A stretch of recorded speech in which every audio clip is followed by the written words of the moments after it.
If I have not met everyone, I'm Ryder Warren. I'm the superintendent of the school district. Very, very glad to see everybody.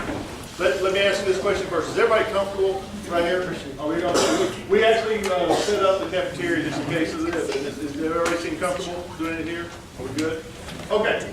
So we're going to start off the meeting, and this is actually going to be a formal school board meeting. We have the bulk of our board here, and so state law mandates that we actually call a meeting to order. So many of you know Mr. Mark Schluter. He's the president of our board. He's going to introduce himself. He's going to call a meeting to order. He's going to introduce our board members that are here. And so we really do appreciate it. We just got to do this little bit of business first because this is going to be a formal board meeting because we have more than 3 board members here. Mr. Schluter? Thank you, sir. You're welcome. Well, I would like to tell you how much I appreciate each and every one of you being here. It's an important decision, right? And I appreciate your input. I look forward to hearing everything you've got to say. So before I convene the meeting, I want to recognize Debbie Thomas over there, former board member, former board president. And I actually wish you were tonight. With that, I'm going to call this meeting to order, and I call this meeting in the Northwest Independent School District to order. Let the record show that the quorum of board members is present, and this meeting has been duly called. The notice of meeting has been posted in accordance with Texas Open Meetings Act, Texas Government Code 551. I'm going to introduce our board members. Vice President Judy Cox, Board Secretary Ann Davis Simpson, Board Member Dr. Lillian Roush, and her lovely husband Chris. Who else am I missing here? Steve Steve is not here yet? Okay. Okay. I'm going to turn it over to you, Robert. Very good. Thank you. We don't let Mr. Schluter talk a lot in public. Some of y'all understand that.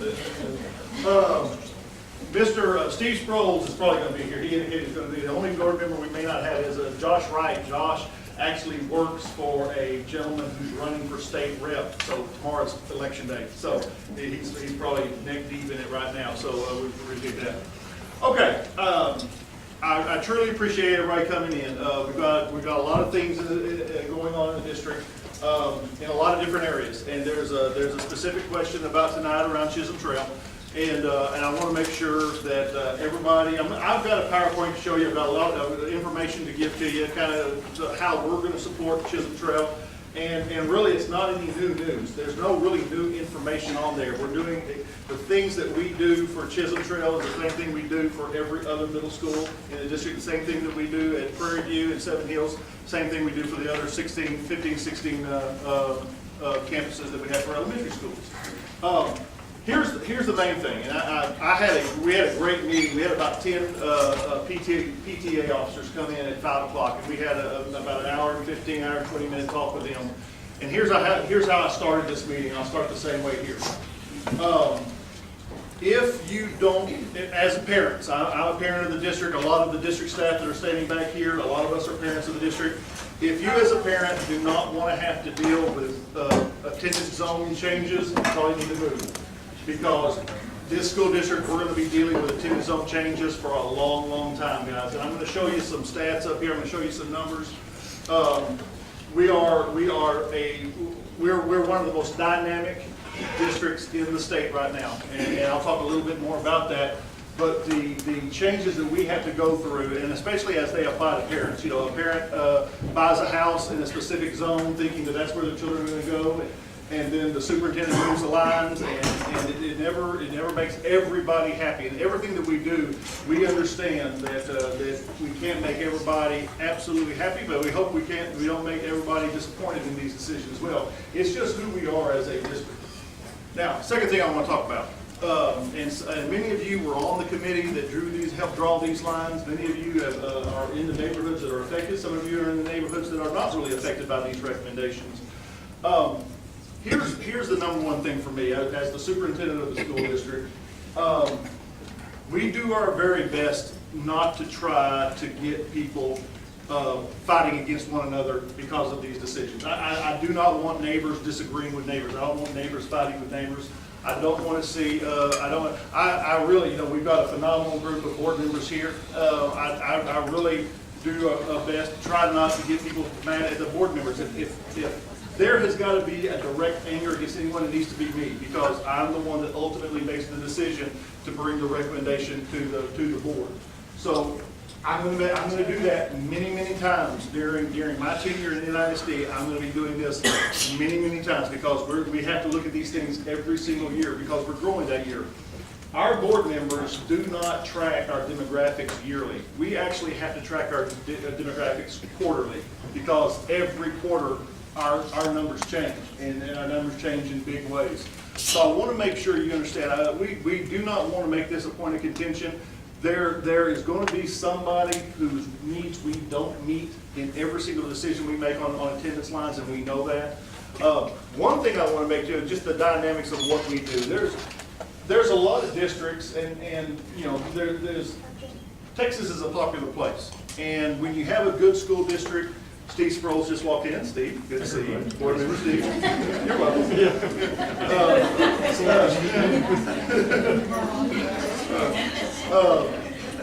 Now, where was it? There are things that we do, and we still believe in committees. We still, even as big as we are, there are some fast growth school districts. NISD is officially part of the fast growth school district. We're certified that by TEA because of the number of kids that we grow a year.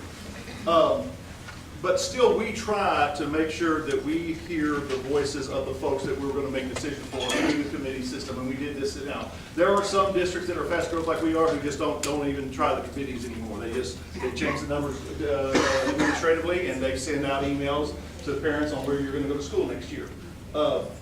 It's from an edict from our school board members.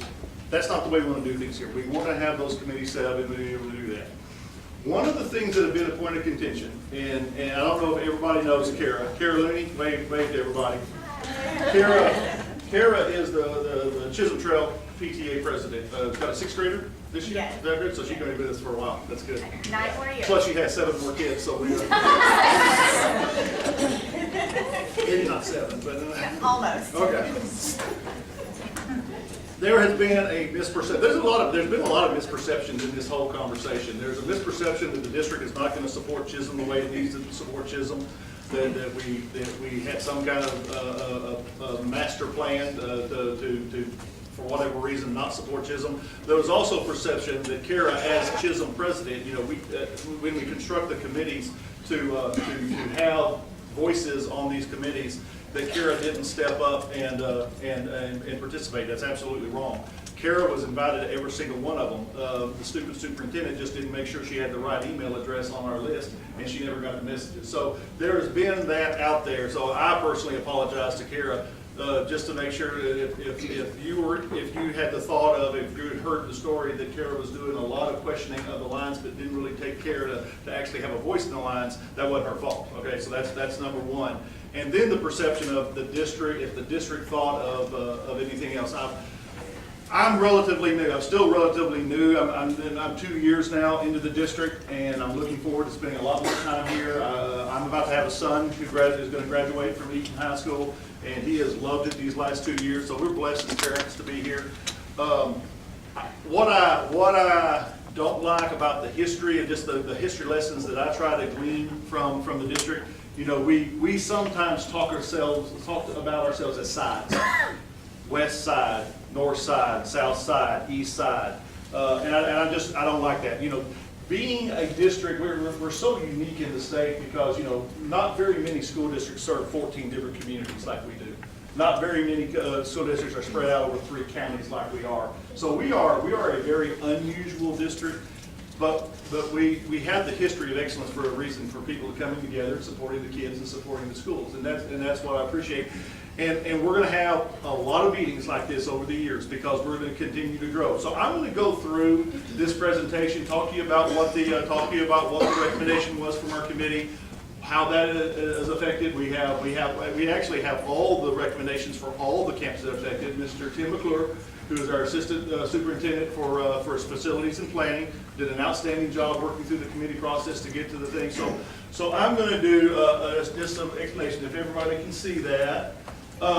Just an explanation of what the challenge is, review of the proposed Chisholm Trail attendance zone and enrollment, report on Chisholm Trail programs, and Chris questions. Now, again, you may not be here for Chisholm. If you want to talk about something else, we actually have that presentation as well. If you want to talk about everything else after I get through talking about Chisholm, if you want to talk about another area, we have that as well, and Tim will be very glad to talk to you about the recommendations for any other campus we have.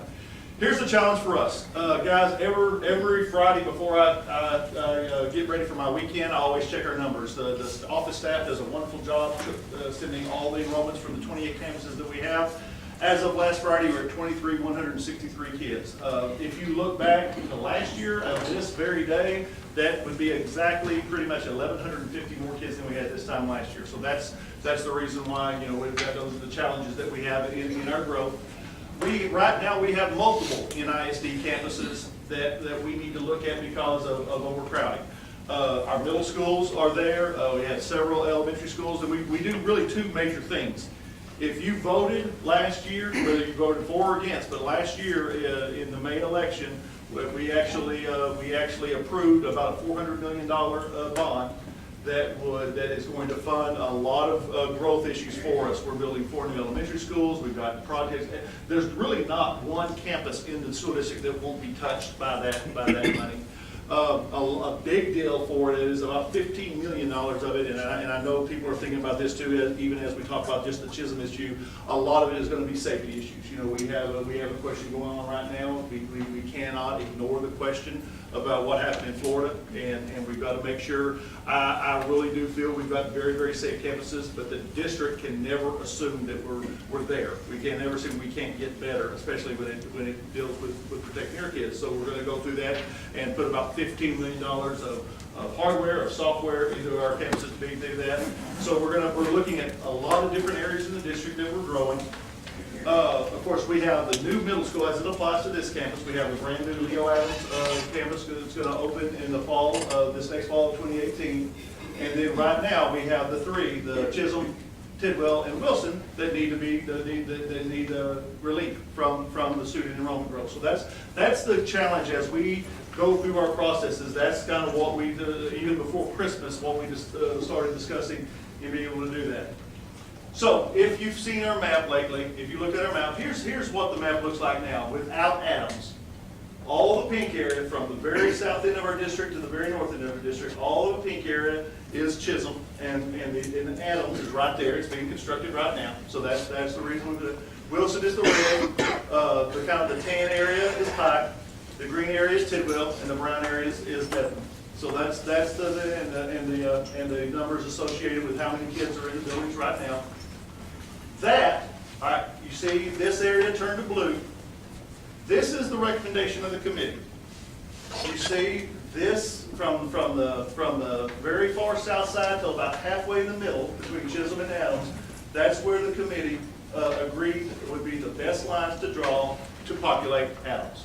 So it's going to pull kids from every other campus that I just mentioned, Wilson, Tidwell, and Chisholm, to be able to populate Adams. Now, the biggest issue we had was just because this area, our area that we're talking about tonight, is not built out as much as the other areas, it had the most significance. So we're looking at a smaller school model, we're estimating about 450 to 500 kids, a small school model for Chisholm moving forward. That's the numbers as we move forward. That was the plan that the committee recommended that I presented to the board. At the first board meeting that we presented, there were a lot of questions. At the second board meeting that we presented, there were even more questions. We weren't satisfied yet with, the board was not satisfied yet, wanted us to have more meetings and more talk. That's the reason why we're here tonight, and just having conversations about that. I will tell you from the podium of the district, and the administration, we're excited about trying a small school model for this. This is truly going to be some neighborhood schools in a district that's really moving away from neighborhood schools just because of the growth we're having. But we're very excited about that. Let me show you the reason. I just want to show you, here are the current elementary schools. We'll have right there is going to be the brand new school, Lizzie Curtis Elementary. Has anybody ever heard the story about Lizzie Curtis, or where we got the name Lizzie? Do you know? Lizzie Curtis was actually the very first teacher in Haslett, Texas. I'm not talking like 1885. And she taught 6 kids out of her home for about 15 years until about the turn of the century. And then Hazlitt, the community of Hazlitt and Blue Mountain came together, raised $200 whole and built her a schoolhouse. And then she taught kids in that schoolhouse until about 1925 before she retired. And so the board is very honored to name Lizzie Curtis after her. And I've been telling my teachers all over the district, you know, that's a great lesson. Do a really good job in about 120 years we name a school after us. So those are the elementary campuses. There's your high school. I don't know if you've ever seen the high school zone lines. There's the high school lines. Eaton, Northwest, of course, Eaton is our newest zone. Northwest and Byron Nelson, and then we have in Roanoke we have another school, our still accelerated high school. It really doesn't have, it draws kids from everywhere, so it really doesn't have a zone around it. We have the 3 distinct high school zones. I just thought you might include that. So for parents, and from the comments that I've been getting, if you wanted to know the plan, you know, again.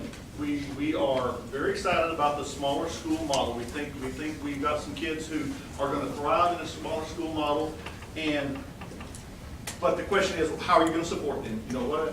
My expectation is there will be nothing less at Chisholm than at any other campus in our district. There's not going to be a whole lot more. Every campus is put together different. When we budget for them, when we staff them, when we put programs in, there are some subtle differences in every one of our 28 campuses right now, just because of the dynamics of what the kids need. But if you look at the whole program, if you look at the whole picture, we are not going to help. We're going to put the full force of NISD behind Chisholm, just like we do with any other campus. And for parents who had questions about this, you know, let's just start off with the academic. That's the number one thing we're here for, is to make sure the kids are ready. Every teacher, every principal, every person here at the middle school level, our job is to get kids ready for high school. That is the number one goal, is to do those 3 middle school years to get kids ready to excel in high school. And then the call, and I make almost mad at me every time I say this, but our ultimate goal is, after high school, we make kids ready to leave us. That's what I do. I make kids, we do our best to make kids ready to leave home and to excel on their own. So our academic program, now, here's why I kind of broke these down into categories. I just showed it. Here's what all Chisholm Trail Middle School kids can expect, just like any other kid in any other campus in the district. And this is really small, but the department, the leadership system that we have, the department chairs that we have for each of the disciplines, the content area teachers, the planning processes that we have, we do an excellent. One of the things that is so talented about our teachers, they work so well together to really plan. They talk about our kids all the time. Every single time that we sit down and we talk about how to make our kids more successful as that team. Talking about team leaders, talking about campus instructional teachers for academic. We're looking at across the district, creating we're trying to create the culture of kids don't stop learning when they leave us. Education anytime, anywhere. And we're really going to start really looking at that, because kids may not be able to just focus from 8 to 4 in the future. You know, we've got to change with our kids and with our kids' needs. So making some extended classroom opportunities for kids during the evenings, during Saturdays. All the electives that we offer in any of the electives that we're offering now, all the way from languages other than English, communications, athletics, all of our fine arts, our bands, our orchestra, our choir, our theater arts. We've got any cheerleading parents in here? God bless you. Our cheerleaders, media productions, all those things are going to be offered here and are going to be staffed here, just like they have been in the past. So I'm very excited about what all kids could be involved in and what support systems will be here for all kids. For our kids, so let's drill down a little bit more into the weeds on specific kids. For our kids who might be in our advanced academics, we will have all of our pre-AP courses that are offered here now and are offered on other campuses. Our GT, our gifted and talented services. We're going to have a specific campus coordinator, making sure that we're doing the very best job that we can for our GT. Project Lead the Way, to make sure that kids who are trying to go the STEM route, looking at more an engineering route, mathematics route, technology route, science route, that those kids are served. And I don't know if you guys, if you have high school kids, if you have kids that have been in Avid, Avid is a phenomenal program. And Avid, AVID, and our business is all acronyms, I'm sorry, so it is just how we are. Avid, Advancement via Individual Determination. That is Avid. It takes kids who want to stretch themselves to the next level. Maybe a grade level kid who wants to challenge pre-AP courses, grade level kids who want to challenge AP courses. Avid gives them some skills. Avid gives them some study skills. It gives them some organizational skills to do that. I love this program. Every district I've been a part of, we've built up our Avid program, and I really do like it. So Avid will be here in force.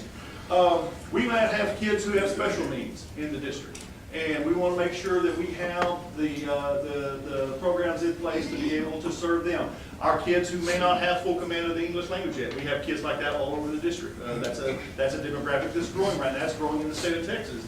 Our job before they leave us is to make sure they have command of the English language before they leave any school in the NISD. So make sure we have those programs set up. Our special education program, our applied math. If we have kids struggling with their behavior, if they're deemed emotionally disturbed, if they really have something in them that we need to give them extra support, we're going to make sure we have those in place. Content mastery for extra special ed services. 504, maybe students don't truly qualify for special ed, and they have some 504 accommodations that we can just try to get them over the hump. In some classes, some modifications in classes, we're going to have the full array of everything like that. Social emotional.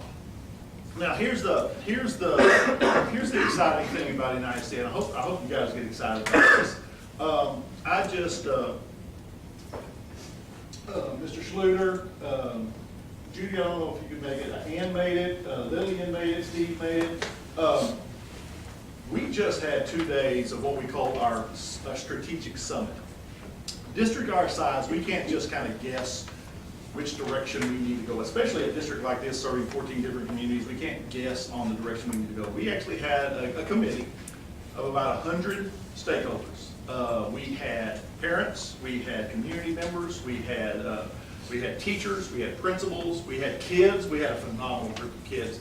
And we came together all day Friday and all day Saturday, and we are working on the next plan. This is the last semester that we will be on the 2014 plan. We plan about 4 years. And so we're going to have another strategic plan for success to start us in for the new school year, 18-19 school year. The most exciting thing that we talked about in that meeting, we talked about academics. We talked how important it is to push our kids academically. But one of the things about us being better as a district is to truly learning how to serve the kids real world issues to make them, again, ready to leave us. But there's a lot of stress on kids these days. There's a lot of stress in our world these days. I talk to, this is my time to go around to faculty meetings. I go to every one of our 28 campuses and just talk to our faculty. And guys, I'm very honest with them. I'm old. I am. I'll admit that. I didn't have a cell phone when I started teaching. My kids didn't have cell phones when they started teaching. We didn't have social media. We didn't have to create relationships through those kind of things. Our teachers do now. And social media, God bless it, it does create some issues for us. It really does. And just trying to understand the world the kids live in and are growing up in, we're going to try to do a lot better as a district, not just talking about like little snippets of the lesson here and snippet of a lesson here about their emotional stance and how to take care of themselves, how to cope with stress. Because stress is not bad. Stress is good. All of us are successful because we've learned how to deal with the stress in our life. But some of the kids are not getting those lessons. So we're going to do our best to be a much better district in just the social and emotional. We're going to take care of the kids who are in transitions, as we do every year, and we're going to start those conversations early. Those 5th graders who are getting ready to enter 6th grade, we're going to make sure we go down there. We're going to tell them we love them. We're going to tell them, here's what middle school's about, and here's what you need to get into as much as possible. Same thing with our 8th graders. There's a lot of this time of year. There's a lot of nervous mamas thinking about their babies going to high school. Same thing. We're going to talk to kids. We're going to talk to parents about high school. Yes. Oh, no. Okay. I'm not nervous. I just remind them. Oh, okay. You just kind of kick them on the way out. Okay. So we're just going to do a lot of talking to our kids about taking care of themselves. Grade level counseling, support for academic planning, social emotional support, Matrice Raven, if you don't know Matrice, Matrice is our building principal here, does a great job leading Chisholm. Top Dog Awards, Bulldog Pride Awards, counseling, again, more counseling support, clubs, advisories, communities and schools. That's the thing that we really want to get. We want to get more businesses into our communities. We want to get our businesses around the communities we're going to serve in Chisholm, but we also want to get more businesses from outside in to try to wrap their arms around. And this is, giving money is one thing, and that's great, but actually coming in, being mentors for kids, reading to kids, making them understand that there's support systems in place for kids. Our National Junior Honor Society, our teen leadership programs. And I will tell you this will be unique to Chisholm, Leader in Me. Those of you who have kids at Prairie View or kids at Seven Hills, there's a gap in our district right now that we have identified. This day and age, a lot of school districts have true character education programs that kids sometimes kids start with us at 4 years old. And all the way through the district, they hear about what character means and the concept of making good decisions and doing the right things in their lives and having a great work ethic. We don't have a system like that goes all the way throughout our district. We have some campuses that have made it important, but we don't have a district theme. We don't have a stream through our district. Prairie View and Seven Hills have done that. They actually right now are state and national leaders right now in the Leader in Me program. We're actually going to move that up to middle school now, and we're going to see how it works in middle school. And so your kids who are moving through the system, if it is a quality program that can be replicated as the kids grow up, we're really going to take a look at that. So that is something Chisholm is going to do that's going to be unique and from the other middle schools, because we really do like what it's done for elementary schools in this area. Community responsiveness, making sure that we have awesome PTAs in all 3 schools that are serving Chisholm Trail. Chisholm, Seven Hills, Prairie View. I want to make sure that we have really strong. And if you don't have to be a part of PTA to be an active parent, but I really would make that recommendation you do. Those are such great programs, and you can do such a great job supporting the kids, not just your kid, but all the kids in the schools. So I would really advocate that you do the PTSA. We're going to maintain and try to grow the Communities in Schools program.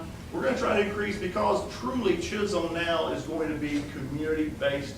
It's going to be unique for our district, because we're going to have some very specific communities that is going to serve Chisholm, and that Chisholm's going to serve. So we're going to try to do a better job of getting our kids out into those communities, and just gave you a couple of ideas with Rome and New York of what we could do. Just trying to get the kids, and you seeing the kids in the community, trying to get the community more into the schools, and I think we're going to be able to do that. Again, that smaller town, smaller school model, I think, is going to fly, and that's the reason why we're so about it. Read-ins, the number one thing we do, if you ask academically, the number one thing that we do, we teach kids how to read. Hopefully in partnership with parents, the number one thing we do is literacy, is because the children are not going to do any good moving up through our districts unless they can read and they have an enjoyment for reading. So that's the number one thing we do. We ask for a lot of support, literacy night, and then just continue partnering with our churches. We've got a couple of churches in this area who've done phenomenal in supporting us, and we wanted to make sure that we do that. Yeah, there is a fine line. I talked to Dr. Roush, Dr. Roush, her church in the Trophy Club actually invited me to our prayer meeting to talk about school safety last week. And the one thing I said to her congregation, and I was very honored to be there just for them to thinking about us and our kids as we deal with these safety issues and things like that. The number one thing is that there's a misperception that there is no prayer in school anymore, in public schools anymore. Just come around here around finals week, semester finals. Come during STAR. You see kids and teachers both hit their knees. You really do. But we really do want to, there are things that we can't do, and just because of the Constitution of the United States, because of the separation clause between church and state, but we do, as much as we can, want very solid community church support. And then Partners in Education is what Emily Conklin. Emily Conklin back there is our executive director of communications. She also administers all PI, trying to get businesses involved in our schools, and we really want to try to push that. And then public school, our public library league, both communities have a great libraries. Wise County Messenger does a lot for schools, does a lot of support for schools, and we really want to partner with them. And then for us, for the district, you know, the two biggest things that we do, you know, if you didn't know this, there's no reason for you to unless you've looked up our numbers. We live on about a $200 to $215 million budget a year. That supports all programs. Mostly $200 million supports people. Ours is a very people-driven industry. We've got to have great people in front of the kids, and we've got to have great people behind the people supporting the kids to make sure everything works. 85% of our maintenance and operation budget, our M&O budget, is salaries and benefits for our crew. And that's what we want to make sure that we are appropriately staffing Chisholm, and that we are appropriately budgeting for Chisholm to make sure that we're going to fly. And there will be a time when Chisholm is going to mirror every other campus in the district. We'll back up because, you know, there's been subdivisions planned in this area for a long time that we just haven't seen a lot of building in there. But eventually, Chisholm will be back up to the same number of kids and that. I told you we were 23,000 kids. We're only, as a district, built out about 25% right now. And once you get past 3 or 4 years, the demographer is really just statistically guessing, and that's what they do for a living. But when our demographer says that we're about 90% out, 85 to 90% out, we'll have about 92 to 95,000 kids. It will be bigger than Fort Worth ISD. So this area will actually have probably 6 to 7, maybe 8 elementary schools. We'll have 3, 4, 5 middle schools. We already have purchased land outside of Rome for a high school site. And guys, we are constantly, as a district, because we're growing so fast, we are constantly looking for land. But we don't buy land just because it's there. We buy land because we know there's going to be a school site there sometime. So this is going to be as dynamic as every place else. It's just right now, we had to open Adams because we had to get the kids to equalize Tidwell and Wilson and Chisholm. We just are going to make sure that while we're in this time where Chisholm can be a smaller school model, that we're going to fly with it, and it's going to have the absolute most support from NISD as we can possibly get.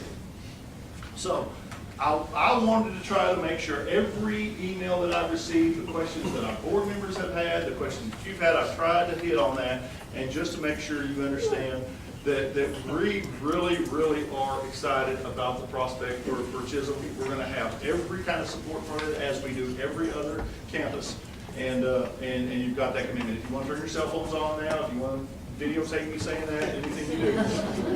One of the things that most concern me, I heard this 2 times today, and I want to make sure, and again, take me when I say this. I heard that there was a perception that one day we might even close Chisholm Trail. Guys, we can't. There's no way we can, because exactly what I just said. Our growth right now is in the south, and it's wrapping kind of around to the west, to the east, through Roanoke, through Trophy Club, and now it's starting to head across North Lake. But it's going to come everywhere. It's going to be everywhere. So there is not going to be any time when we would ever close Chisholm. Yes, we're going to have a small school model for a while until we get kids built up back up, and then it'll mirror every other thing. But I think we've got some really cool opportunities that we're going to be able to offer kids in the meantime to be able to support and for them to have a great experience going through our schools. Okay, now I will shut up. Most everybody standing up back behind me are school district. They are school district staff. We've got a lot of people who can answer a lot of questions for you, and we'll stay here as long as you do have questions. And again, just know how much we appreciate you coming and just sharing enough to come now. So, who's going to be the brave one and ask the first question? You say cheer. So are all sports going to be exactly the same as they are now? Because you keep doing that cheer, but you haven't brought up any of the other sports, like volleyball, cross country. Great question. What was the question? Is there going to be athletics just like that? Where is it?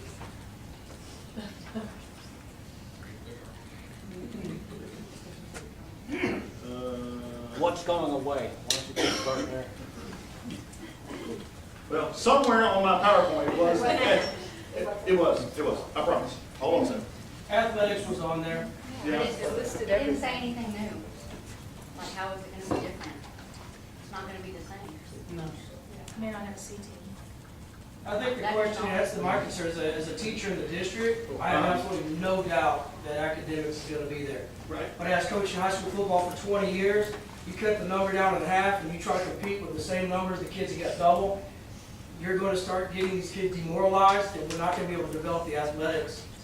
We cannot develop Northwest. It starts in middle school. I've had teacher friends tell me just this week, middle school sports is not that important. And if anybody even comes close to coaching, right now I got out of coaching just to coach my 2 kids. And I went in with 5 kindergartners and went against 10 kindergartners. Half time, they're worn out. They cannot compete with these other numbers. And I know the growth is coming. I just moved down here 3 months ago. It's coming, but it ain't coming for a while. And when those kids are at half capacity, they are not going to be able to compete. And we're going to lose that momentum going in. Great question. All right, Coach Johnson, tell them. Thank you. Everybody, Joel Johnson. Joel is our Executive Director of Athletics. Let me hit on some athletic issues. I know that's a concern. Number one, we've got a premier middle school facility right out here for our football programs, for our track, for our soccer, for our tennis. It's the only middle school we have in our district that we have designated as a stadium. And we're excited. We were excited last year when we got to play our first set of football games out there. It was great for the community, great for our kids. We loved it. The newspaper came, did stories on it. It was just awesome to have that for a middle school. We are going to offer and have every athletic team that we currently have. And this gentleman right back here, he is absolutely right. Because I will tell you this, your athletic programs, the foundation for all of them is set right here. Set right here in the middle schools. We have lots of kids that are involved in youth leagues and select clubs and all that kind of stuff. But we have a lot of kids that when they get to us, it's their first time to put on pads, to set a volleyball, to do all of that stuff. So we realize that it is crucial that we set a foundation for these kids and that we retain as many of them as we can from 7th grade to when they go into 8th grade, and then especially when they go from 8th grade into high school at whatever campus that they feed. But we have great coaches on this campus. We're going to continue to have great coaches on this campus. You mentioned numbers and the people that we play. Okay, let me talk about that real quick. Before we got involved in this, we had already started talking with our middle school zones. We play with the Eagle Mountains District, the Keller District, and the Northwest ISD District. Before we got involved in this, we were already starting with those districts to talk about structuring our middle school athletics much like the UIL does. Big school, small school. And so it was a great transition in our conversation when we saw what the numbers possibly could be at Chisholm Trail to even look at that a little bit closer, and then automatically Chisholm Trail would fit in that small school zone so that they're not competing. You know, we got 600, 500 kids on this campus. We don't want them competing against other schools that have 1,200. We want them to have a great experience. We want them to have a good taste in their mouth when they leave us and when their season ends. So we started doing that process, and then when we got really involved in these numbers again, we have also started looking at maybe moving Chisholm Trail completely out of the Keller Northwest ISD zone. Maybe putting them in with some schools that are more our size when it comes to numbers and athletics and numbers on the campus. We've got fillers out there to other districts. Some of them have came back and said, let's talk about it. Sounds like a great idea. We could do this, we could do that. They're wanting to steal ideas from us. We're stealing ideas from them. So we are in the process of working through the option of getting with some other districts and getting the Chisholm Trail group out of that Northwest and Keller group just until we get built back up and have even numbers. So we'll know about that soon. The other thing is, I'll tell you right now, as a coach, the worst day in volleyball and in basketball is when we have to put that list out that you got cut. And we do that at every campus. When it comes to sports, we have to make cuts. It's part of it. I think a positive here, every kid that wants to play is going to have an opportunity to play. And y'all know as well as I know, you never know the kid that got cut in 7th grade might have been a good player when they got to be a sophomore, junior, or senior, and we never knew about it. So I think all that relates back to what Dr. Warren is saying about that small community feel. And for those of you that were born and raised and lived in those places where every kid played, no one got cut, we created a culture, it was all for one and one for all. I think we're going to have that opportunity here at Chisholm. And our coaches are excited about it, I will tell you that. And then I'll tell you another thing is, I mentioned club and I mentioned select.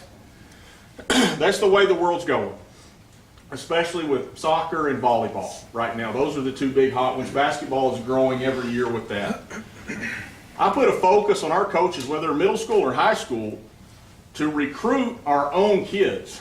You know, there was a time, a long time ago, you were worried about your kid getting recruited by another school. Well, those days are gone, and now what we focus on are recruiting our own kids and working with the club and working with the parents and working with the select group and saying, you can do both, or you can do all three or all four or all five. Try them all, because you never know what you're going to excel at and what you're going to be good at. And then as you get to that junior level, maybe you start to focus maybe on one or two. So there's going to be pressure on our coaches too to recruit our own kids on this campus and try to get them as involved in as many sporting events as they can. That's the great thing about football. We can never have too many.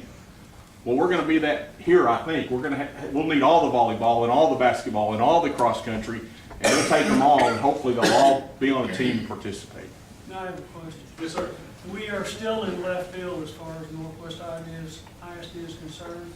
When you have that small, you're talking about the small campus, and you take these people, they're not going to go to a small high school over here. They're going to go back east to a high school.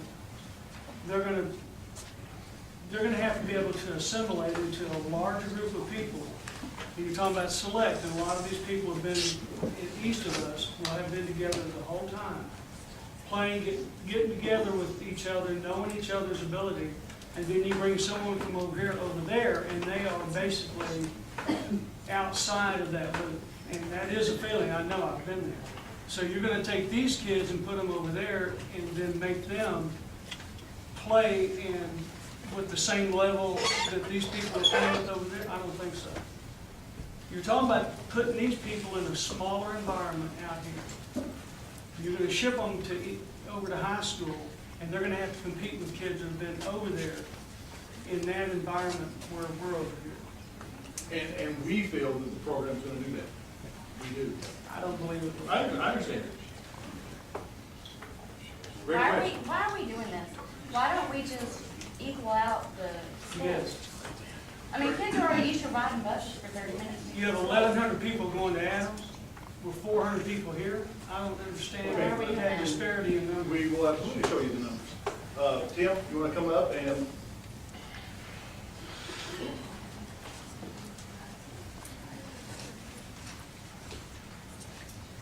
Okay, so here is the process we went through for the decision making. You know, we started talking about it, we started looking at demographics last September.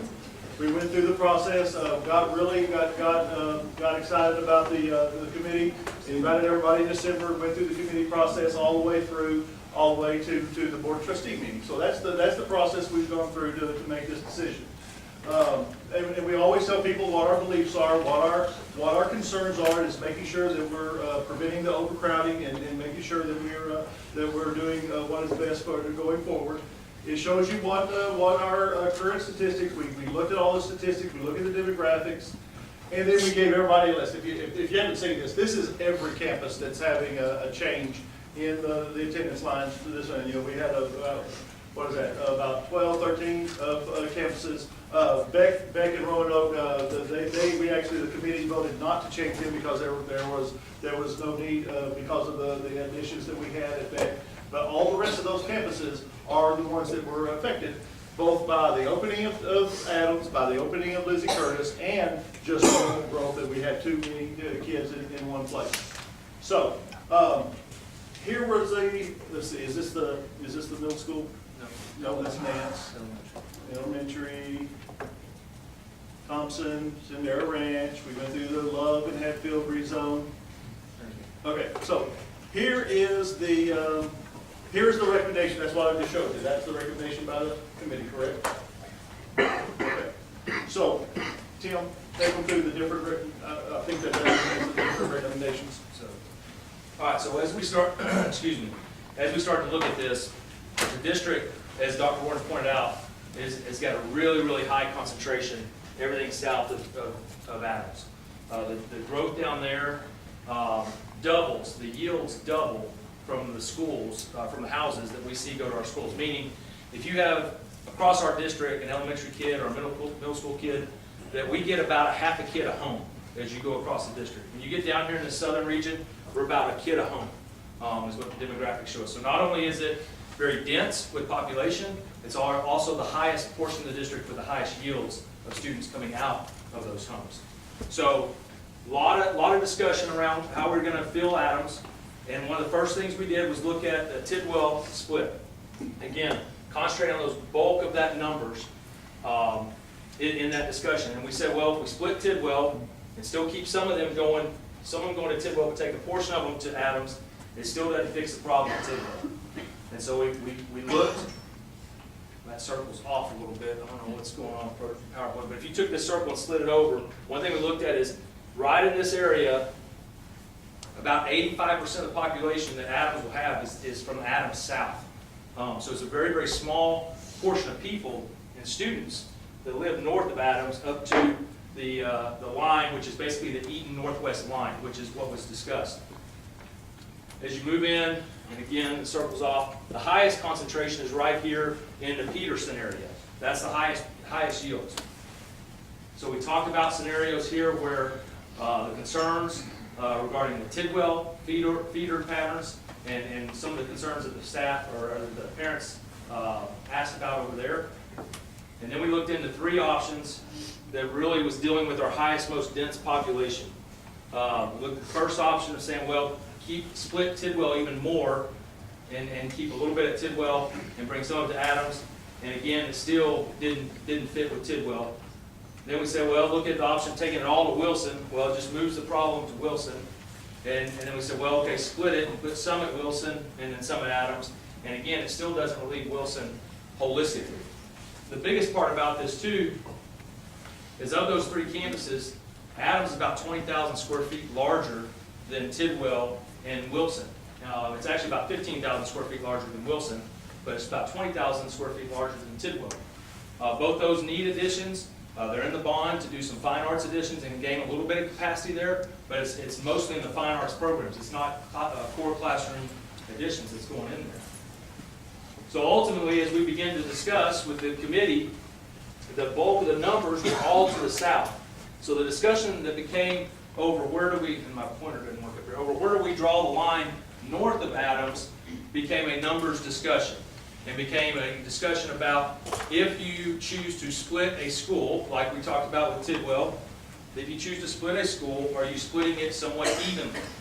And that was where the committee really had a lot of their attention, was if we take some of these neighborhoods between Adams and Chisholm, are we doing it in an equivalent manner? And it really, unfortunately, the numbers of students there just weren't as high. Again, I said 85% from the star down. You really want that star right in the middle of your 85%, not at one edge of it. So as we looked at it, the growing concern from the committee and the people representing students and families in this area was, I don't want to be in that 8% that has to leave and go to a high school with middle schoolers I've never gone to middle school with. So if you look at, depending on the gradient that you use to get down to Adams, you have to come all the way down to literally across the street from Adams, and it's still only puts the numbers at a little over 585, 600. It gets really, really close there, but still low numbers. And the growing concern that we heard was that's a small percentage. It's not a 50-50 split like it is right now. Right now, about 50% go to Northwest, about 50% go to Eaton. And so that was the major concern that we heard from the committee was we don't want to be in that small 10% that they have to hope that their friends are in that 10%. Otherwise, they're going off to high school without that support group of their friends. Question? And the main, I mean, just the main question for you is, we don't want kids on the bus that long. We don't. That's the reason, that's the whole reason. We've got to understand how we're growing. Well, I have an Okay, idea. let me finish. Okay. We've got to understand where we're growing. When we put a school down, you know, the Chisholm kids now will not have to be from the south end of our district. They're not going to have time away from their parents in the morning or in the afternoon to wait so much longer on a bus. Neither will the kids at Adams, because we've tried to make that line. And it's just because right now this area has not grown up like the rest. That's what we're in. It's just that we were trying to make it equitable for especially those kids who are and the families who are traveling so far. Okay, I understand that. Okay. Kids not being on the bus for so long. I don't like when kids have to get on the bus at 6:30 in the morning. See, exactly. I don't like that. But it seems like we have plenty of neighborhoods around here that could help Chisholm be, you know, where we might not have to go to Boyd and Paradise and all those places for sports as much. If, like Newark Ranch and Chisholm Springs and the neighborhood near Five Points, how come those are not still at, they're not that far from here, why are they, Those, well, two of the ones you mentioned are still in the Chisholm feeder. which ones? Chisholm Springs, or, Okay. yeah, Chisholm Springs, Uh-huh, and the one up at not Five Points, you say Rome or Five well, Points? 5 Points area, you know, like Five all Points those area. houses up in So that. so you're looking at, Now, what about Newark Ranch? yeah, you're looking at this, there's Newark Ranch, and here's that 5 Points area, which consumes Maxwell Drive, and, yeah, so you gained, if you took those two areas, those are the only two areas. Chisholm Springs is right up there, that's in the pink, it's already there. You're looking at about 32 extra kids. And Newark Ranch? 32, but in all that. So Okay. that was where, and then that's where that group said, if I'm in the 32, then I'm in that 90, I'm in that 4%, 96% going to one high school, and I'm in the 4% coming to high school and no one I've ever spent any time at the middle school. So that's where that discussion kind of focused on. If we had the numbers here that we had here, then there's a whole different conversation. Because we could split those and make it a little bit more balanced. There's just a really light bit of numbers up Just there. seems like there's gotta be a way to even it out a little more, so we're not even having to have this Well, you're also opening up Adams and it's already going to capacity. Right. So they started It the is. first If you- year not at capacity, but then they're already going up at capacity Yeah. where we have so much room here that some of those kids could still go here.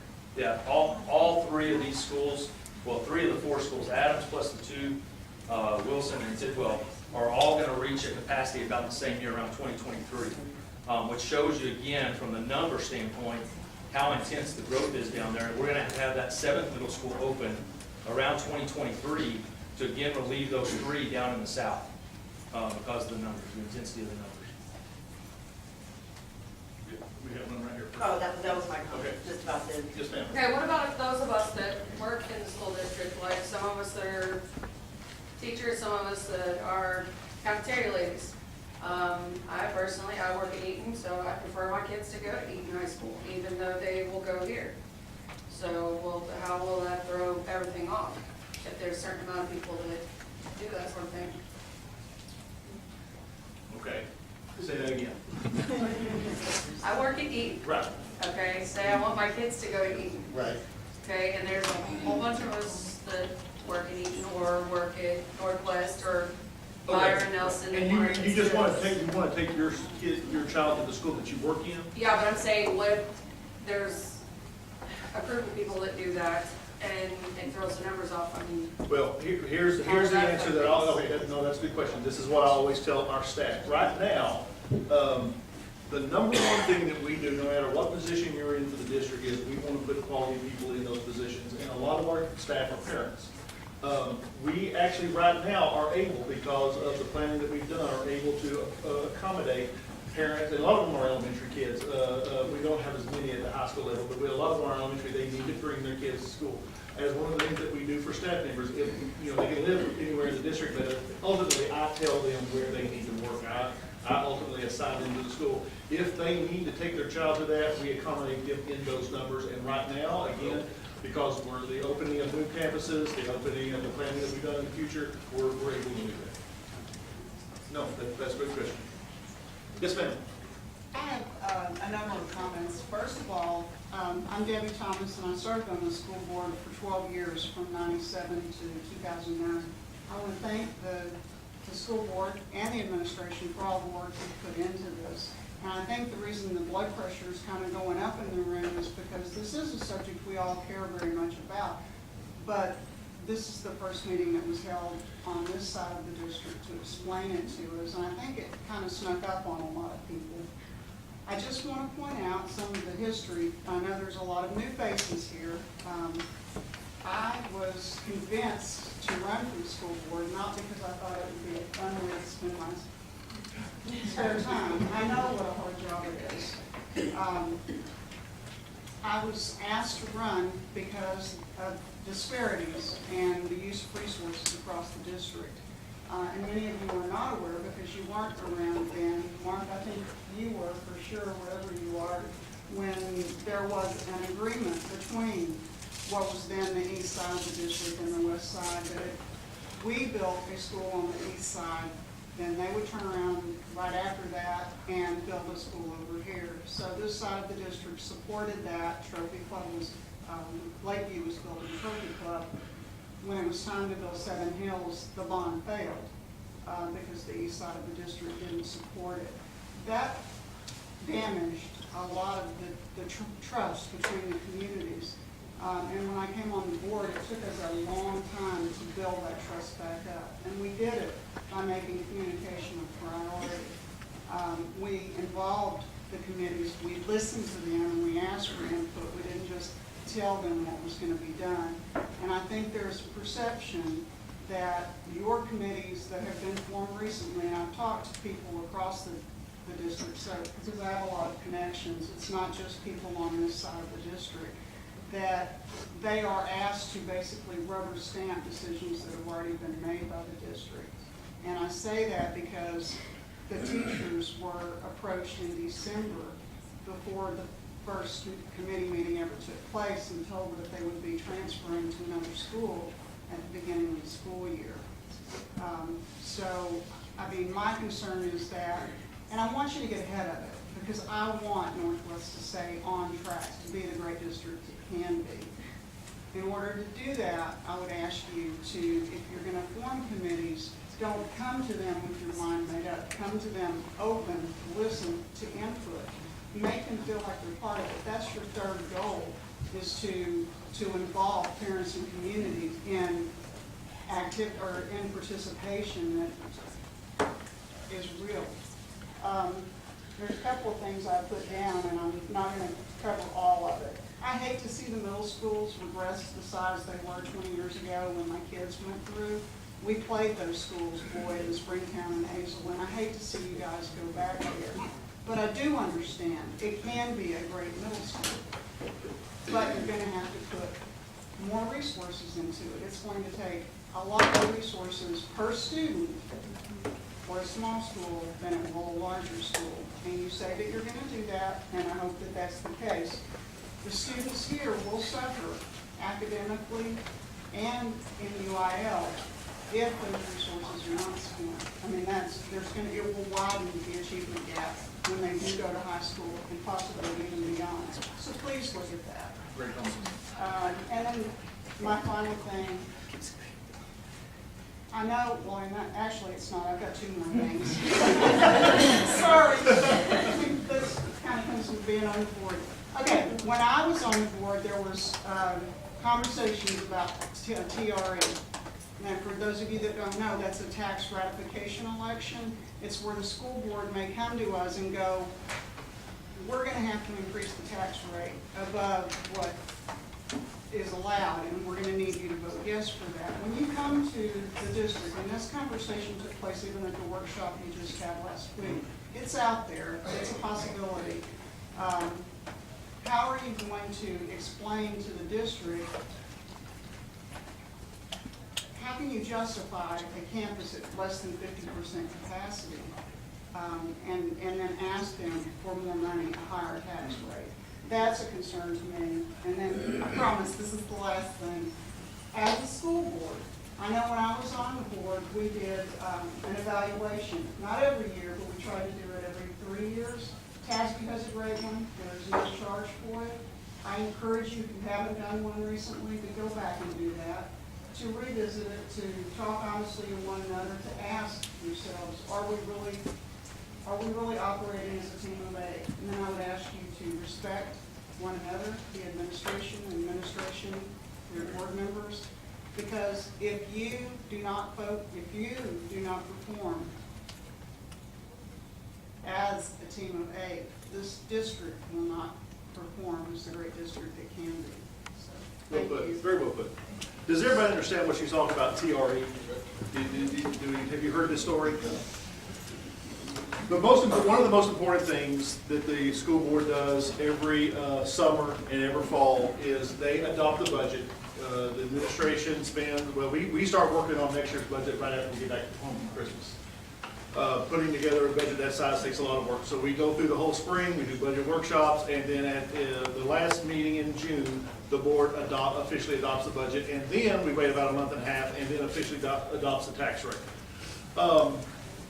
Probably about the time you were on the board, probably about, I don't know, 10, 12, 15 years ago, the state legislature, in their infinite wisdom, they separated school boards from every other taxing board you have in your community.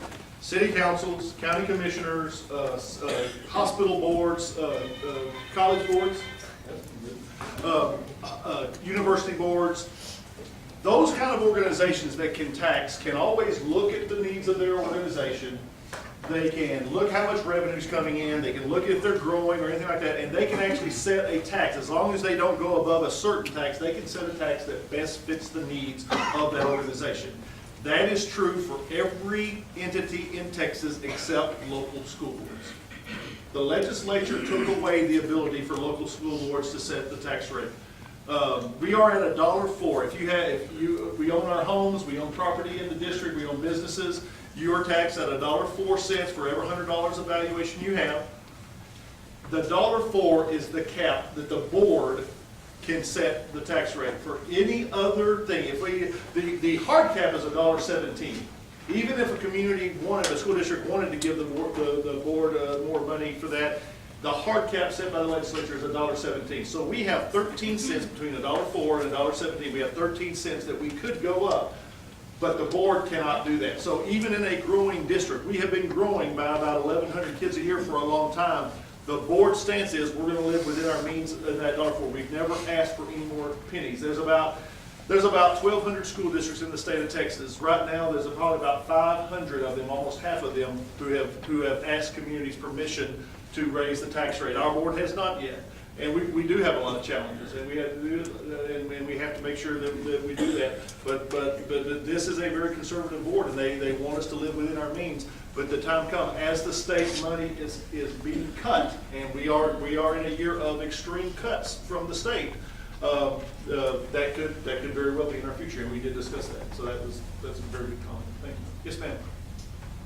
When these numbers were presented to us, I guess about 2 months ago, it was presented in a PowerPoint that said it would be 4 to 5 teachers per subject area. Okay.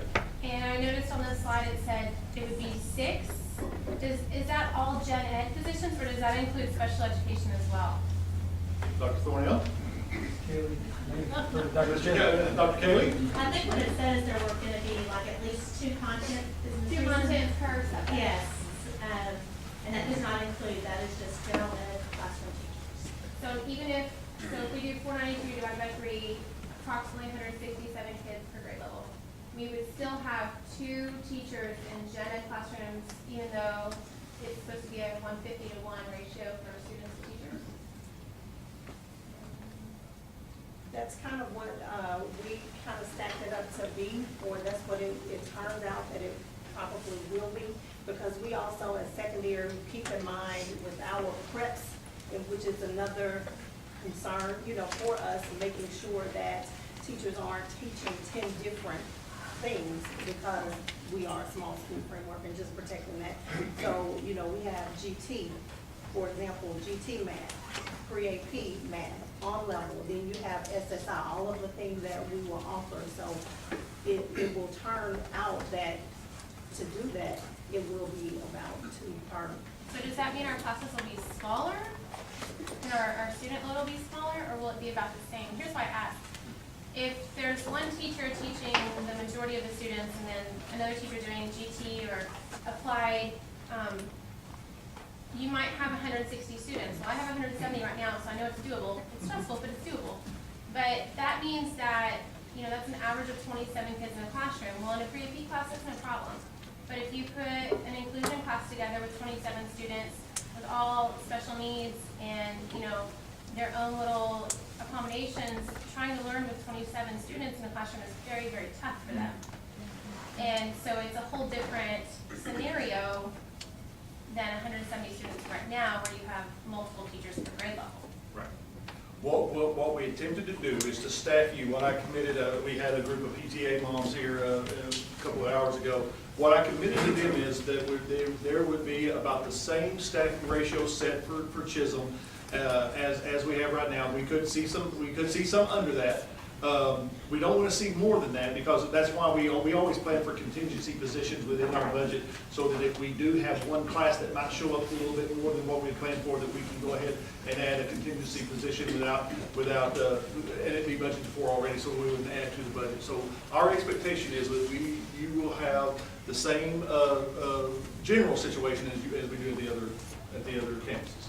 Special education staffs completely differently. They don't take just the number of kids that are going to be in campus. They're going to look at the needs of their kids and staff that appropriately. Great question. I have a question. Yes, ma'am. Sue Adams is scheduled to be overcrowded in a few years. What is the plan for that? Is the plan to build another middle school and to fill that, to add portables, or to rezone kids who were going to Adams back again to Chisholm? What's the plan going forward? Could be anything that you said. The first thing that we do, and we as a fast growth district, we cannot just decide to build a school. I mean, there's a lot of thought and foresight that has to go through. A lot of work has to be done to see exactly when we build new schools. And again, we have to ask your permission when we do build to be able to do that. We try to manipulate, and again, no parent wants to hear this when they come into a district, but number one, we try to manipulate the lines as much as we can to move kids where we can if we have buildings that have lower enrollment than that. And then we do use portables at times. And this is a philosophical stance of the district. You've never heard me say this. Our school board members truly understand we're in a fast growth condition. We are. But we hate portables here. We do not like portable classrooms in this. The district that I came from 2 years ago, the community wanted portables before we would even think about doing a bond. We had like 180 portables on the ground that we used on various parts of the district. That was a community expectation. We feel our parents here do not want children in portables for a long time. So temporarily, we would use portables, but the portables would not. That's one of the things like at Granger. There's a couple of 3 portables that have been in use for a little bit too much longer than the board wanted them to use. The change from Granger to Hughes now will get those portables completely off that campus. Now, Tidwell and Wilson, we are adding to those campuses with this last bond election. So basically, the area that we used to use for portables, if those got too big, are going to be taken up by true building space. We want every child in one room. That's going to be taken up. So when Adams gets too big, we'll probably start with portables. We'll probably start with some line changes. I mean, we do. We have moved. I mean, if you've been in elementary schools here all your lives, we have moved several times. Certain areas, if you live on the outlier of that line, you could see those movements, a couple of times even during an elementary career for your child. So we will do those first because we think it is financially more conservative and the right choice to do that first. as we prepare for the next bond. I mean, right now, our bond schedule is about, we try to stretch it out about 4 years. Every 4 years, because of the growth, the vast majority of whatever we ask for is just space for kids. So all those things that you asked would probably be utilized. Great question. Yes, ma'am. And the last Facebook Live that you did. Yes, ma'am. You said that the board is going to consider the transfers of students that are not employees, possibly like the grandfathering in of like a child that would just be, an 8th grader or the 5th grader. Right. As opposed to being forced to send. Correct. Are they still considering that? That is correct. For all the people, all the folks that we're gonna move, from the 5th graders, the 4th graders who are gonna be 5th graders, and our crew here, the committee did a really good job trying to draw the lines when we could still give those kids, if they've been part of one elementary school their whole lives, and they're in 4th grade, they can have the choice of either going to the new school or staying. Same thing with Chisholm, same thing, so that was important for parents, just because if a kid had been there for as long as we could, and the way our numbers worked out, we were still able to do so. On the big picture with transfers, here's one thing. As superintendent, I have not approved an out-of-district transfer in 2 years. We do not allow families to live outside of our lines to come in, unless you're a staff member who is living outside the line to come in. I've got to save seats for our kids. So if you live in the district, that's fine. But we've also actually had to kind of bear down on just the general transfers in between campuses, just because we've got to control our numbers. Question? Yes, sir. Michael Ortman, I work in your branch and around the area. So, a couple things, just more comments / questions, is I know that, first of all, I appreciate all the work that you guys put in. I know it's not easy at all. Thank you. But when you see something like this, and I think this is where the backlash comes in, is there's still something wrong with the picture, right? Obviously, there's something wrong. Having a couple kids have already gone through this area. We love the schools and we love the system. We really do. That being said, some of the ugly truths that nobody says is, right now we're already kind of known as the school that everybody just comes out and whips, whether it's athletics or academics. The kids are embarrassed of it already. It's going to get so much worse mentally for these kids. What's going to happen is, if this goes through, you're going to have the people that can afford to move, they're going to move out.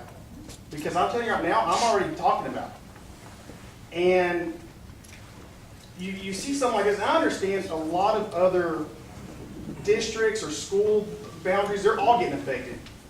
70% of the kids are only getting affected from Chisholm, 70%.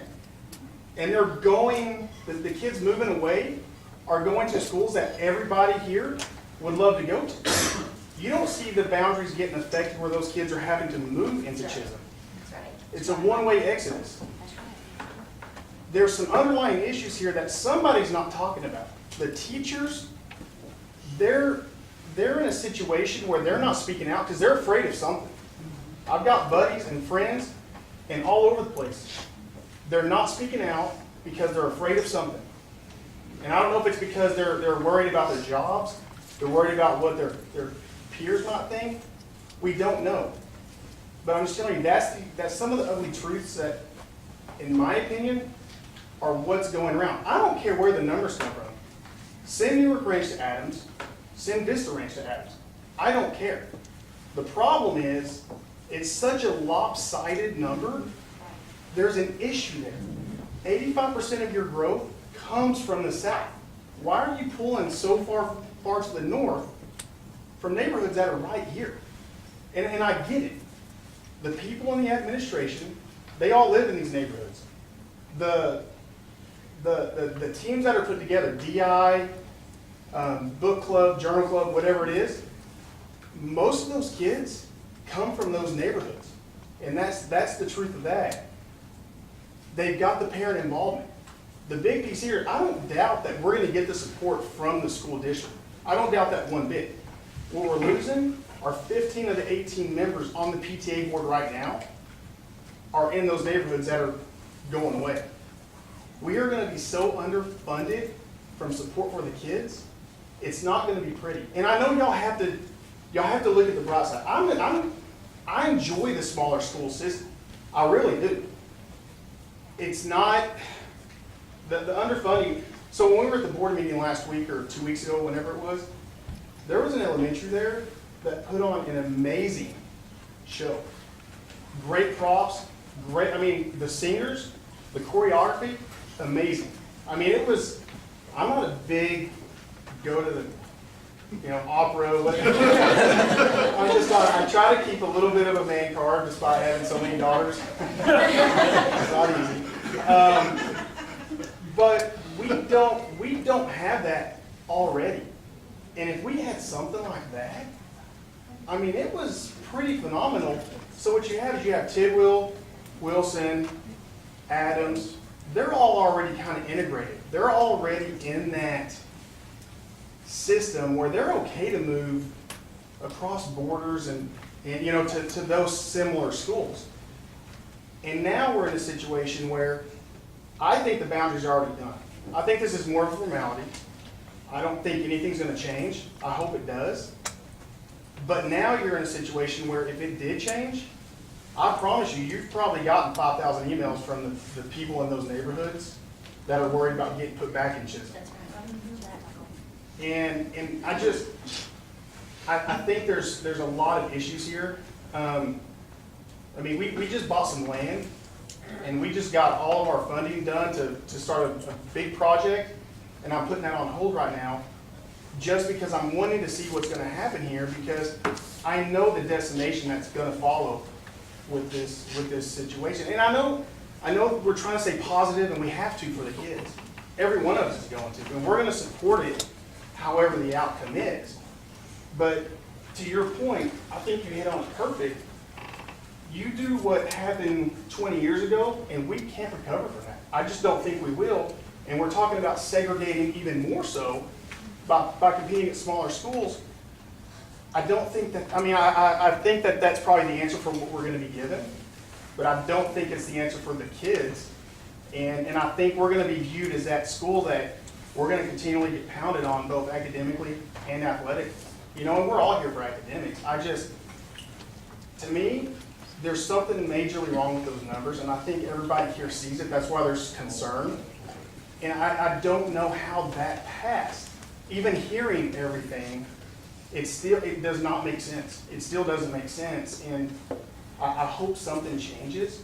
And like I said, you're going to get the support from all of us regardless, but the poor kids are going to be the ones that suffer, because they're the ones that, they're already going out there worried about walking onto a freaking court because they're going to be drunk, and it's embarrassing and it's humiliating. And that's just sports. That's not even the academic piece of it, where I think we compete because we have to. A team has to go from our school, but we don't truly compete. And you see our star numbers, our testing numbers, that's going to get a lot worse unless we provide the resources where we can now go from 25 kids per class to 12 kids per class and really get more one-on-one attention. That's how we hopefully get a little bit ahead there. But that's not going to be the case. It's going to be the same teacher-student ratio as the other campuses. So in this school, we're probably going to have these classrooms empty. Our kids are going to walk around and vacated. I mean, I don't know. I just don't see how that is a true representation of where we're at and the kind of district we're in.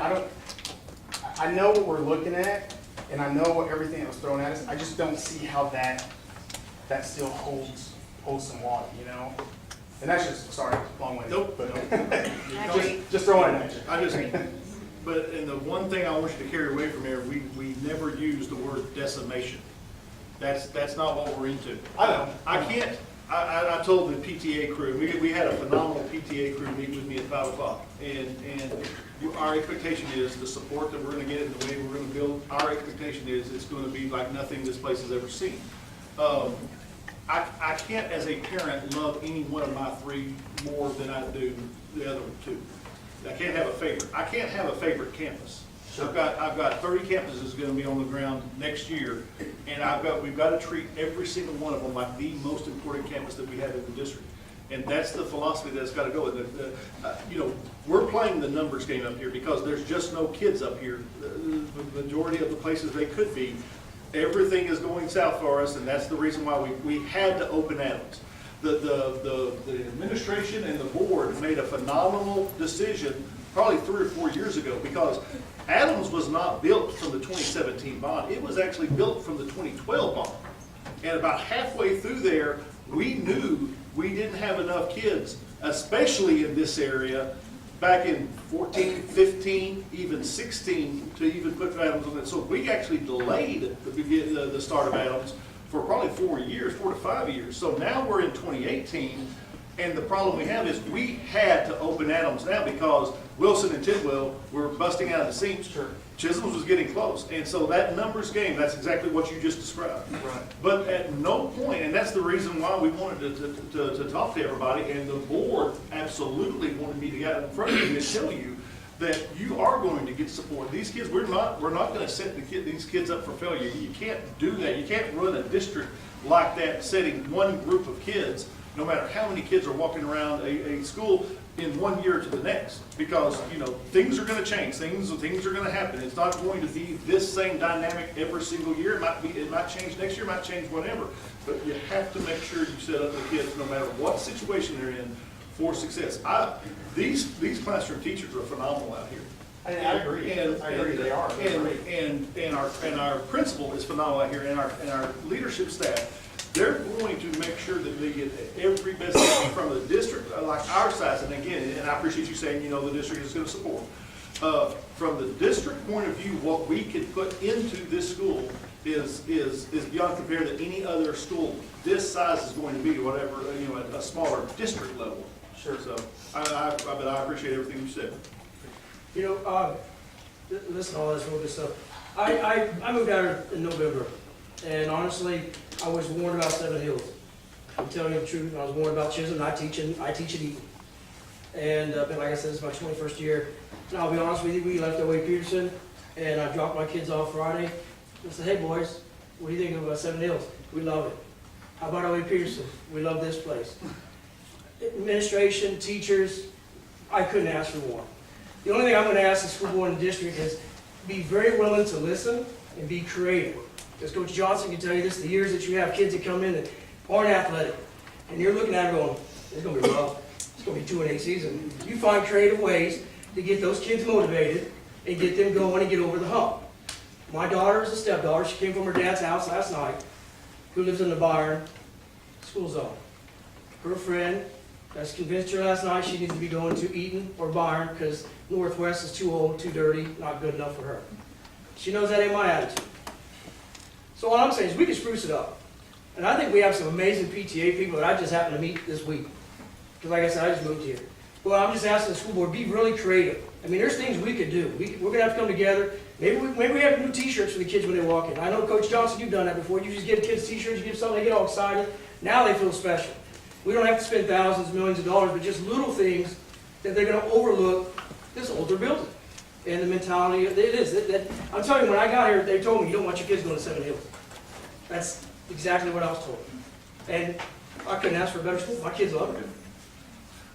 If you haven't met, Dr. Rob Thornell is the Deputy Superintendent of C&I, of Curriculum Instruction. He is one of our top instructional leaders of the district. He is also a parent of Chisholm Trail, and that's his most important job. And he will be a parent of Chisholm Trail for quite a while. We've been former talking about this for quite a while. And former principal, when they had about 600 kids, 550 to 600 kids. So he understands. Yes, sir. I was on this committee, the boundary committee, and we had, I think, very spirited debate about how we would draw these or suggest the lines to be drawn. My kid is being moved. So, I mean, and everybody's very emotional about, okay, my kid is being moved. My kid is in the 7th grade at Chisholm and will be transferred. So we have that option to stay, or move to the new school. And one of the concerns was that blue section to the left, okay, the biggest chunk, where there's really nothing. But they're close geographically to Chisholm, correct? And so when we had the demographers tell us what was actually the impact, because you're thinking, oh, there's a lot of people there. And there's actually not, because my thought was like, why don't we just shove all of that up there because it's close geographically? And the impact to us, it wasn't there. It just wasn't there. And so that's why I think when we're talking about how those lines are drawn, those demographers were giving us so much data of like, okay, this is where this neighborhood, they actually took neighborhoods off and moved them and said, okay, this is the impact to that school of if we shave that neighborhood off and we move them over. Because everybody that was involved in those committees all had a vested interest in that decision. And it was personal because it was our kids wanting to move. And we were thinking, how would that impact us? So I commend the district for, first of all, allowing, just Joe, citizen, to be involved in those conversations. And they were open, anybody could have attended. And so I didn't necessarily agree with how the lines were drawn, but when you looked at the data and you realized, okay, we've got to move those yellow lines over because we're always trying to buy more time for our facilities to be at or near capacity because that's when they're the most efficient. Once they move over to the red, then we're dealing with overcrowding. And so in all of those discussions, the way we were trying to take neighborhoods and move them was to try to move those yellow lines out a little bit further. And I think what the district said is we're going to have these conversations every year or two. And I think there was a comment that said, if you don't live across from the school, then you can't necessarily be guaranteed that your kid is going to be zoned there. And so that's something that as a fast-growing district, we're going to have to kind of take to heart. But also in trusting that the district has our best interest for our kids. And so. Yes, ma'am. Well, I was just going to ask about the drawing of the northern end of the Wilson Drift District. Was any of the... Oh, Tim just explained that today. The red. Weird So when Wilson was drawn and also Eaton followed by Belmont, that is actually the overall build out of Sendera Ranch. So what you see right here in this area, this thick neighborhood, that's Sendera Ranch. It's only about a third built out. It'll roughly be about 9,000 homes when it's all said and done, about 3,000 homes every day. And so they previous administration specifically drew the boundary around the platted subdivision of Sendera Ranch to be inclusive of Wilson. That's why it's got that funky little flag on top of it. Tim? Sir? That new subdivision is gonna have 1,800 houses in it. They've already started breaking ground and putting in the streets. This one right here? Up there, the addition to Sendera Ranch. It's gonna be huge. The golf pedal up by J.C. Thompson. You're talking about where the golf course is? Up here. No. About where the golf course is? No, he's No, talking it's about north J.C. of Thompson. There's 400 more homes. The forest, what is it, the forest?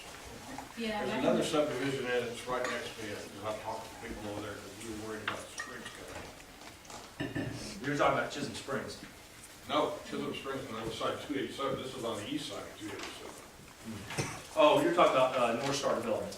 Yeah, huge. North Star Development. Yeah, it sits right here. It sits in part of the pink area and part of the red area. So it sits right there. And for the other side, you've still got Walsh Ranches and Vincent Ranches that, as far as I know, have not been sold. Yes, ma'am. He's got his hands Oh, what's up, sorry. That's all right. Okay, so we were some of those people that fought right where the schools are, knowing that this is where we would go to school. So we live right behind Chisholm, right behind Prairie View. So I have to say I appreciate what you said because I think that you kind of put out there what nobody else is really wanting to say. For years, and we're just gonna have to say it. For years, there has been one side of the district that has been thought of as more affluent, maybe has been more affluent. They have more parent participation, more community support. When the principals, the last 3 principals that have been through this building have really done an excellent job building culture and making this school a place that the community can be very proud of. There are a few things that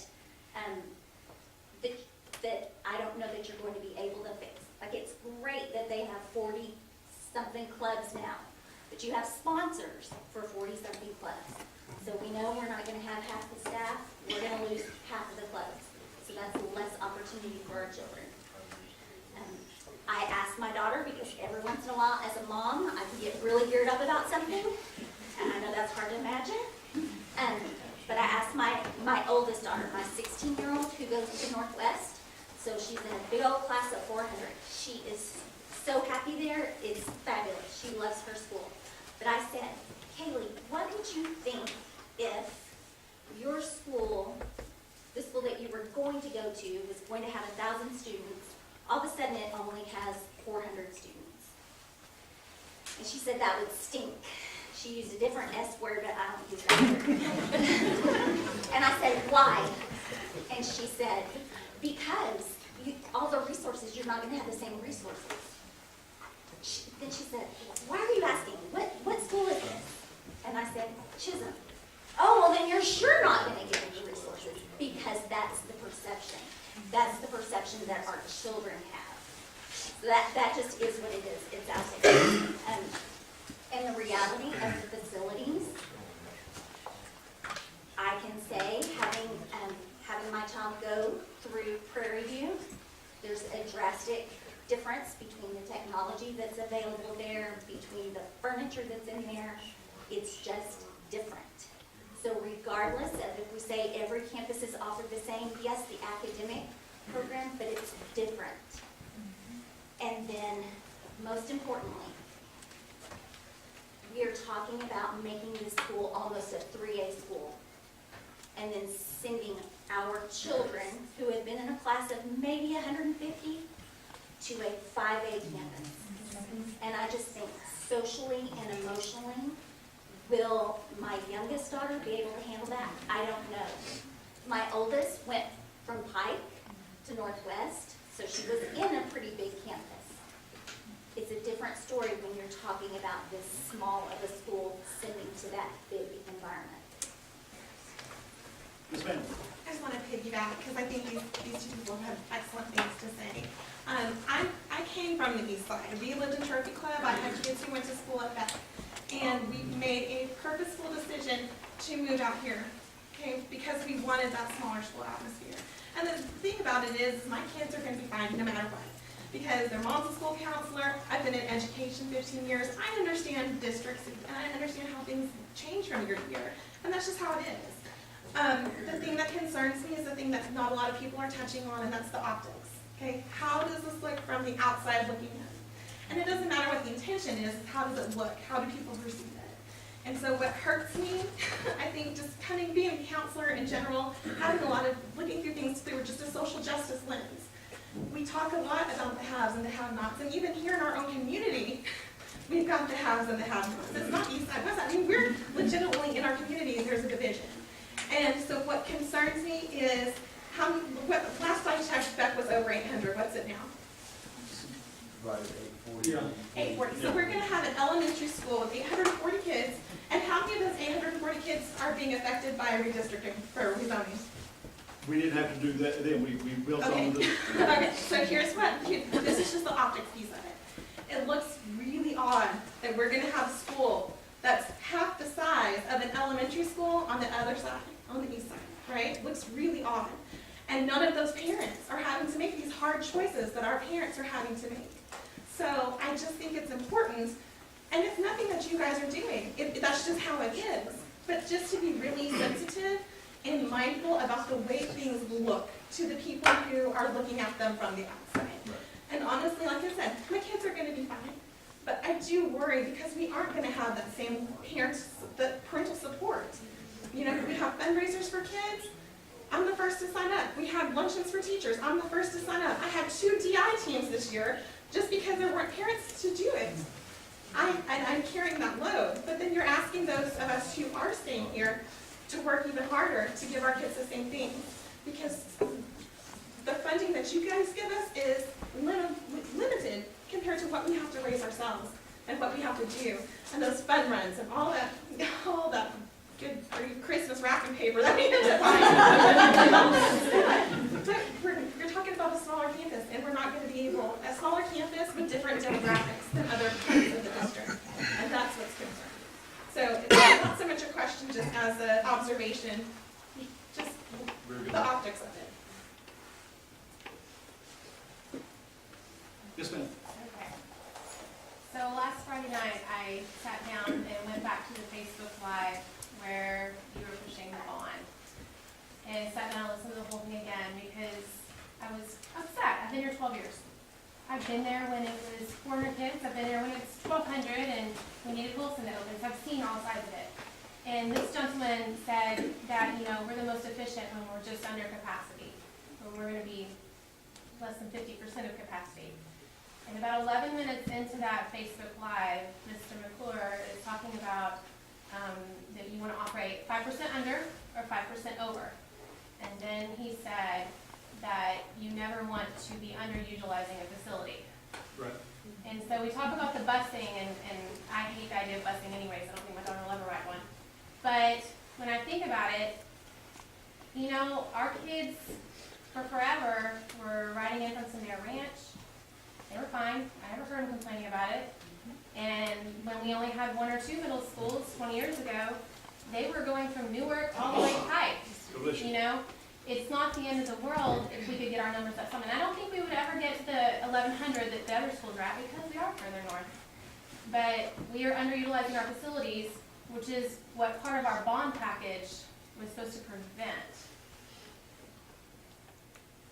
And we're not meeting where we are most efficient as one of And you said the number one reason why that, because we wanted to get kids off the buses as long as they were doing right now.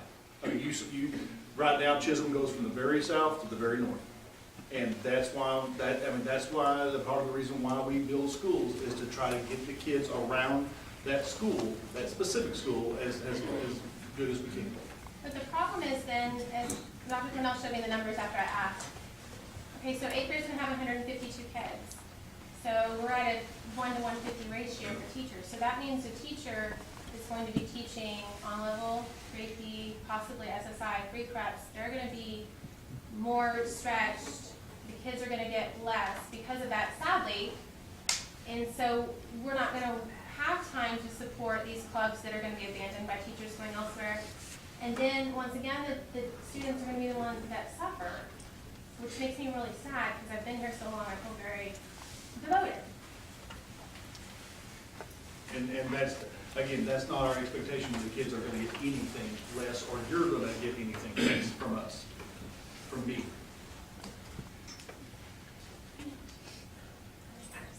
Just, Sorry. oh, you're good. Go ahead. You go ahead, Jennifer. Well, I was just gonna say, the bus issue keeps coming up. I have an 8th grader here at Chisholm this year. We live like right over there. He rides the bus for 40 minutes every day. Nothing's going to change with this bus ride. So I don't see what the point of that part of it is. I mean, we basically live right through the field, but because the area is so large, to fill that bus, they have to go. He's on there for 40, 45 minutes, and you know how to is. Sometimes it's close to an hour, but it's the short day when he's home right when he's supposed to be. It's 40 to 45 minutes, and like I said, we live right there, 1.5 miles from the school. So I don't buy the bus issue. That bugs me a little bit to say that it's okay for some kids, we want to make it shorter for them. That's not going to change anything for my son's bus ride, because we're here. So. I think that what I hear everyone saying is that there needs to be some admittance to this change is going to bring some negativity. That we can't just pretend like it's all going to be wonderful. That we're cutting the population of the school in half. There's going to be some repercussions of that. There's going to be some support from the school district. There has to be. safety to make sure that nothing fails and that the students are supported. But I think there has to be some recognition to the fact that things are going to change because it's just obvious. You can't cut the population in half or whatever it is that we're doing.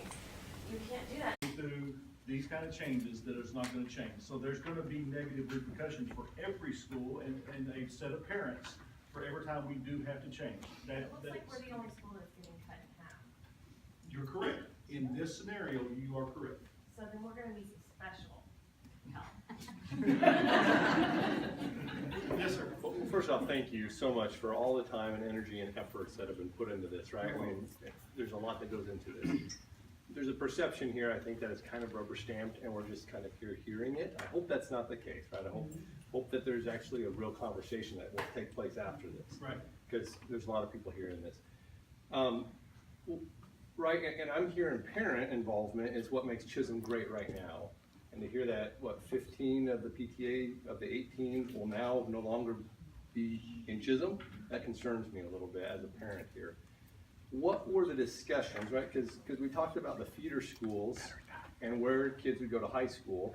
And that takes, some of the, I would say, neighborhoods where parents are a little more able to participate because of affluence or whatever, right? I mean, the facts are the facts, right? And what were the discussions around the high school rebounding? Because I get it, right? If only 80 students in that north area will now have to go to a school and go to a high school, that's completely different. I mean, what were the discussions around the high school changes, or were there any? I mean, with the growth and everything going on. Right, so, there wasn't any, because the growth pockets are in the east and in the south, and we have high schools there, and part of the bond package was to take our high schools up to another level of capacity, so up to 3,200 students. We explained that because many years ago, back in 11, the district made a decision to go from 650 elementary schools to 850 elementary schools. When you take 850 and you start feeding it up, 3 to 2, 3 or 6 elementary schools to 2 middle schools to 1 high school, and you do the math per grade level at a capacity level, you get 3,200 students. I mean, the math just does that. They made that decision back in 11, and they repurposed some of the bond dollars. The decision was made back then because that's when the state cut about $5 billion from the education system. And they knew back then, very smart for the board, that if you're building 650 schools back then, if you divide that by 3, it's roughly 200 kids each. And if you add those to each campus, you can save some operational costs, and you save some building costs. So it's a lot more cost effective to add a wing of 8 classrooms to an existing campus where you're not hiring an additional principal, you're not hiring an additional assistant principal or nurse or PE teacher or any of those type of things. And you get that core value. So from that point, that kind of set the thing in motion about getting to a larger capacity high school because of the way the numbers speed up. So the reason the high schools weren't looked at is because of that growth in the south, that growth in the east, and we already have 2 high schools there that are reaching capacity that then have to have those additions added to them to get to the 3,200 as part of the bond.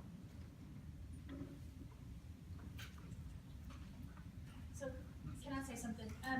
So my daughter is a 7th grader here at Chisholm, and she absolutely loves it. We are in this blue area that y'all keep talking about. Well, why can't they just stay at Chisholm? I am not a school counselor. Middle school is killing me. And I have a 5-year-old, y'all. I got a ways to go. She is very social. She is incredibly intelligent. She has never made a team in any sport here at Chisholm, and not for lack of trying. She's never made the cut. She doesn't know how. So I don't think we can use that as part of our conversation. I would have loved for her to be in an all-inclusive team and let her try that opportunity and learn to fail on her own, as opposed to her hopes and dreams of ever being on a volleyball team were cut in 6th grade. I can also tell you that I am incredibly involved in this school and in this district, and I work full-time. And did I mention I have a 5-year-old and a 13-year-old?